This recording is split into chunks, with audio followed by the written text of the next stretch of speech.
नमस्कार मंडळी, छोटी भूकच्या आजच्या एपिसोडमध्ये आपणा सर्वांचे स्वागत आहे। तर आज आपण बघणार आहोत पाकातले चिरोटे। हे चिरोटे बनवायला अगदी सोपे आहे। ज्यांच्या घरी गोड आवडते त्यांनी ही रेसिपी नक्की बनवून बघा। तर आपण हे चिरोटे बनवण्यासाठी 2 वाटी मैदा घेतलेला आहे। या मैद्यामध्ये थोडंसं मीठ टाकलं आहे। आता हे मीठ टाकल्यानंतर लगेच त्यामध्ये पाव वाटी गरम केलेलं साजूक तूप टाकलेलं आहे। हे तूप छान आपल्याला ह्या मैद्याला लावून घ्यायचं आहे। हे तूप अशा प्रकारे लावून घ्यायचं की पूर्ण मैद्याला छान मिक्स होईल आणि त्याचा छान असा गोळा तयार होईल। आता हा गोळा तयार झाल्यानंतर कोमट पाण्याने तो गोळा छान घट्टसर मी भिजवून घेतला आहे। हा घट्टसर भिजवलेला गोळा 10 मिनिटांसाठी मी झाकून ठेवलेला आहे आणि लगेच इकडे पाक बनवायला घेतलेला आहे। आता हा पाक बनवत असताना मी अर्धी वाटी पाणी टाकून त्यामध्ये 1.5 वाटी साखर टाकलेली आहे। हा पाक आपल्याला थोडासा एकतारी पाक बनवायचा आहे, म्हणजे गुलाबजामला आपण पाक बनवतो त्यापेक्षा थोडासा घट्ट पाक आला पाहिजे। 10 मिनिटात हा पाक तयार होतो। आता लगेच आपल्याला पाक तयार झाल्यानंतर मैद्याकडे यायचं आहे। मैदा छान मुरला असेल, याला छान परत मळून घ्यायचं आहे आणि मळल्यामुळे आपले हे पाकातले चिरोटे छान क्रिस्पी तयार होतात। आणि ह्या गोळ्यांचे 7 ते 8 छोटे छोटे गोळे तयार करून घेतलेले आहे। ह्या गोळ्यांच्या लगेच पोळ्या लाटायला घेतल्या। 8 ते 10 पोळ्या तयार केल्यानंतर ह्या पोळ्या एक एक पोळी पोळपाटवर घेऊन घेतली आणि त्याला थोडंसं तूप लावलेलं आहे।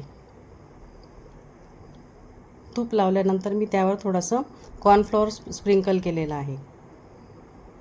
असं हे प्रत्येक पोळीला करायचं आहे आपल्याला। एक पोळी ठेवायची, त्याला थोडंसं तूप लावायचं आणि कॉर्नफ्लोअर टाकायचं। तुमच्याकडे कॉर्नफ्लोअर नसेल तर तुम्ही तांदूळाचं पीठ किंवा मैदासुद्धा टाकू शकता।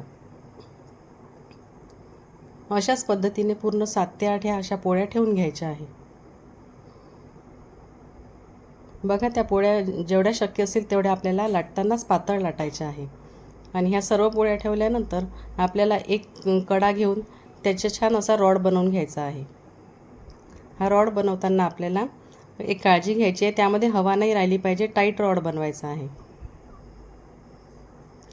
आता हा रोल आपल्याला छान गोल गोल बनवून घेतल्यानंतर मधल्या भागी थोडासा आपल्याला जाडसर दिसेल आणि आजूबाजूला बारीक झालेला दिसेल तर हाताने लाटून घ्यायचा आणि याचे 15 ते 16 आपल्याला छोटे छोटे चिरोटे बनवून घ्यायचे आहे।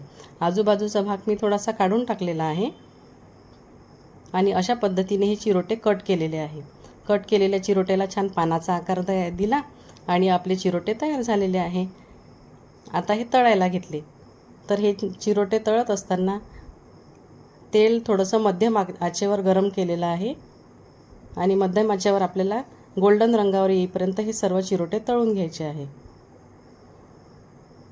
अशा प्रकारे चिरोट्याची पहिली बॅच छान गोल्डन रंगावर झाली आणि ही लगेच काढून घेतलेली आहे आणि अशाच प्रकारे मी दुसरी बॅचसुद्धा तळून घेतलेली आहे।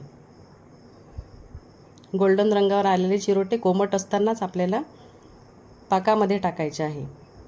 त्यावर फक्त पाक येईल अशाच पद्धतीने आपल्याला त्यामध्ये टाकायचे आहे, जास्ती वेळ त्यात ठेवायचे नाही। अशा पद्धतीने आपले चिरोटे तयार झालेले आहे। रेसिपी नक्की बनवून बघा। लाईक, शेअर आणि सबस्क्राईब करायला विसरू नका। धन्यवाद।